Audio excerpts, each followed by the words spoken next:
支那一词解密，我是解说员陈世民。古国文明露曙光，河洛话重现江湖。这里的河洛话就是上古汉语，有很多历史的谜团，其实解开上古汉语的谜团，这些历史就重现曙光了。支那一词是在贬义中国人吗？从生活习惯、从语言学来看，支那的秘密就迎刃而解。例如，日本采用支那来形容中国人，是贬义中国人，还是文化水平低，误解支那一词的本意呢？所谓心中有实，所见皆是实，谁有满腹的宿便呢？支那原意是情人，在上古汉语发音叫金郎，被印度人译作 CINA。CINA 拆成汉字的两个音节，即 CI 跟 NA， 就是金郎。因为古代的梵文并没有 H 的音，所以他用 CI 跟 NA。那后人加上了 H 的音，就变成 CHINA， 即现在的 China。那我们从生活习惯来看支那一词，它是怎么来的？当我们看到老外的第一个反应是什么？你哪里人？你打哪来的啊？你是哪里人啊？你是谁啊？那印度人看到当时的秦人来到印度的秦人，他的反应其实跟我们都一样的，他就会询问来到印度的秦人：你是哪里人啊？你打哪来的啊？虽然语言不一样，但是沟通的方式是一样的。结果当初去到印度的人就说：我是秦人，当时他的发音叫金郎。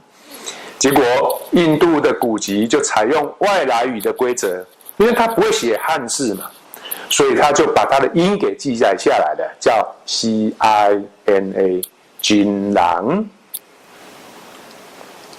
那如果从语言学来看，这个支那怎么样来解译？你看一下波斯所记载的金郎，他们是记载 CINI 的音。这有两种可能啊，一种可能是方音差，因为口音的差异，或是记载的人所听到的感觉，导致有一点差异。另外一种可能是汉语的读音系统，因为秦人的读音就是当时的通语叫金林，那个人的发音叫林那上古汉语人的发音因为上古汉语有语音跟读音，这个语音比读音更早，就是人类的母语。比如说人这个字，我们如果用语音来念的话，念做人叫这郎，如果用读音来念的话，这个人我们可以念作人生，叫做林星，这个人就念作林星。那这个人的语音跟读音这两个系统符合支那音译的，就是河洛话，就是现在的闽南语。因为闽南语还存在着语音跟读音两种系统，而且它的发音跟支那非常的近似。那这是音译系统经常会有一点小差异，就是这样来的那从印度跟波斯的记载来看，支那最有可能的就是指秦人。你看到老外看到你，第一个一定就是问你是哪里人，绝对不会问你是卖瓷器的啦，或是其他的你是什么南昌来的绝对不是这样那在《史记》中记载匈奴人在汉军军营外高声以秦人来称呼汉人。秦之历史极短可能当时的匈奴人都不知道已经改秦换汉了，就是因为他不知道你已经改朝换代，所以他才还是用秦人来称呼你。那谁会将这个称呼带到波斯跟印度呢？其实行走在丝路的商人最有可能。那很多人可能会讲说，丝路是在汉代才有的。其实，在汉代才有之前，已经有很多人就透过丝路来到中原。那也有很多中原人把货品透过这个丝路这一条线，把它带到西域去。